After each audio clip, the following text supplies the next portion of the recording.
Hello, ഇന്ന് നമുക്ക് Shaji pudding ഉണ്ടാക്കിയാൽ നല്ല ടേസ്റ്റും നല്ല എളുപ്പത്തിൽ ഉണ്ടാക്കാൻ പറ്റുന്ന ഒരു പുഡിംഗാണ്. നിങ്ങൾ എന്തായാലും ട്രൈ ചെയ്യണം. ആദ്യം ഒരു പാത്രത്തിൽ 1 കപ്പ് വെള്ളം തിളപ്പിക്കാൻ വെക്കുക. അതിലേക്ക് 13 സ്പൂൺ പഞ്ചസാര ഇടുക. നിങ്ങൾക്ക് ആവശ്യത്തിന് മധുരം കുറക്കും കൂട്ടുകയും ചെയ്യാം. പിന്നെ അതിലേക്ക് പൈനാപ്പിൾ കട്ട് ചെയ്ത് ഇടുക.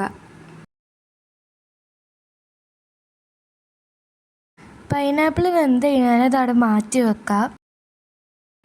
അതിനുശേഷം 12 ബ്രെഡും 4 വശം കട്ട് ചെയ്ത് മാറ്റി വെക്കുക. അടുത്തതായിട്ട് ഒരു മിക്സി ജാറിലേക്ക് 2 നെസ്ലെ ക്രീമാണ് ഒഴിച്ചു കൊടുക്കേണ്ടത്. പിന്നെ നെസ്ലെ ക്രീമിൻ്റെ അതേ അളവിൽ തന്നെയാണ് പാലും ഒഴിച്ചു കൊടുക്കേണ്ടത്. എന്നിട്ട് അത് മിക്സിയിലേക്ക് അടിച്ചു കൊടുക്കാം. അതിനുശേഷം സെയിം ജാർ തന്നെ 4 വിപ്പിംഗ് പൗഡർ ഇട്ട് കൊടുത്തിട്ട് നന്നായിട്ട് ബ്ലെൻഡ് ചെയ്യാം.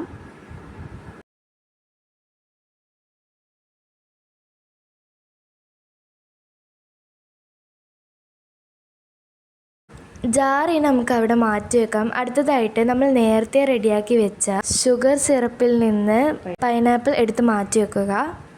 എന്നിട്ട് ട്രേയിൽ ഓരോ ബ്രെഡ് ഷുഗർ സിറപ്പിൽ 2 കൈപ്പത്തിയെ പിഴിഞ്ഞ് ട്രേയിൽ നിരത്തി വെക്കുക.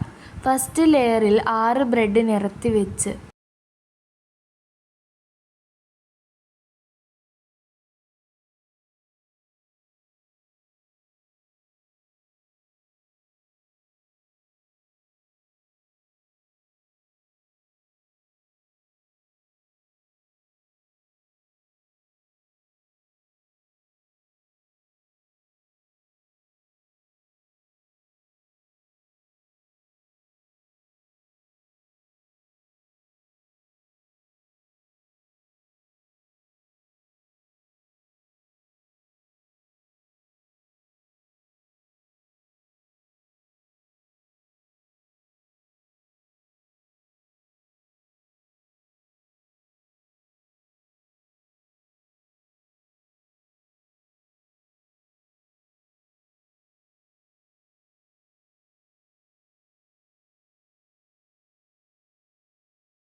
ഇനി ഒരു ലെയർ ആക്കി കഴിഞ്ഞാൽ അതിന് മുകളിലോട്ട് നമ്മൾ നേരത്തെ മാറ്റി വെച്ച ആ പൈനാപ്പിൾ ഓരോന്നായിട്ടും അതിന് മുകളിലോട്ടേക്ക് ഇട്ട് കൊടുക്കാം.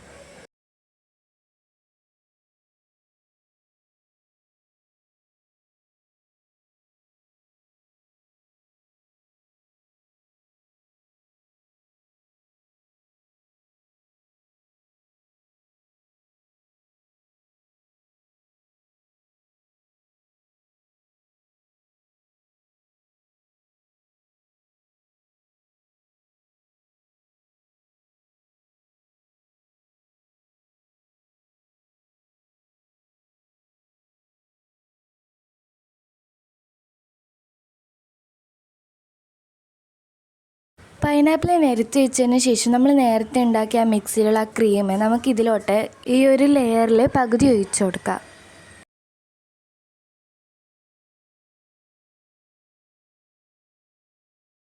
ക്രീം ഒഴിച്ചു കൊടുത്തു കഴിഞ്ഞാൽ ആ ഒരു ഫസ്റ്റ് ലെയർ കംപ്ലീറ്റ് ആയി. ഇനി അടുത്ത നമുക്ക് സെക്കൻഡ് ലെയറാണ് ഉണ്ടാക്കേണ്ടത്.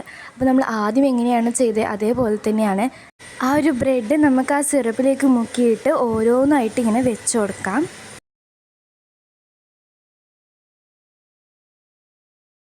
ബ്രെഡ് നിരത്തി വെച്ച് കഴിഞ്ഞാൽ നമ്മൾ നേരത്തെ ചെയ്തതുപോലെ തന്നെ ആ പൈനാപ്പിൾ നമുക്ക് വീണ്ടും ആ ബ്രെഡിൻ്റെ മുകളിലോട്ട് ഒരു ലെയറായിട്ട് വെച്ച് കൊടുക്കാം. പൈനാപ്പിൾ ഫില്ല് ചെയ്ത് കഴിഞ്ഞാൽ നമ്മൾ നേരത്തെ ഒഴിച്ചു കൊടുത്തതുപോലെ തന്നെ ആ ക്രീം നമുക്ക് വീണ്ടും ഈ ഒരു ലെയറിലോട്ടേക്ക് ഒഴിച്ചു കൊടുത്തതിന് ശേഷം സെറ്റ് ആകുന്നത് വരെ ഫ്രിഡ്ജിലേക്ക് നമുക്ക് വെക്കാം. അപ്പോൾ ഇത്രയേ ഉള്ളൂ. വളരെ എളുപ്പത്തിൽ ഉണ്ടാക്കാൻ പറ്റുന്ന ഒരു പുഡിംഗാണ്. നല്ല അടിപൊളി ടേസ്റ്റുമാണ്. അപ്പോൾ എന്തായാലും ട്രൈ ചെയ്യണം. And follow for more.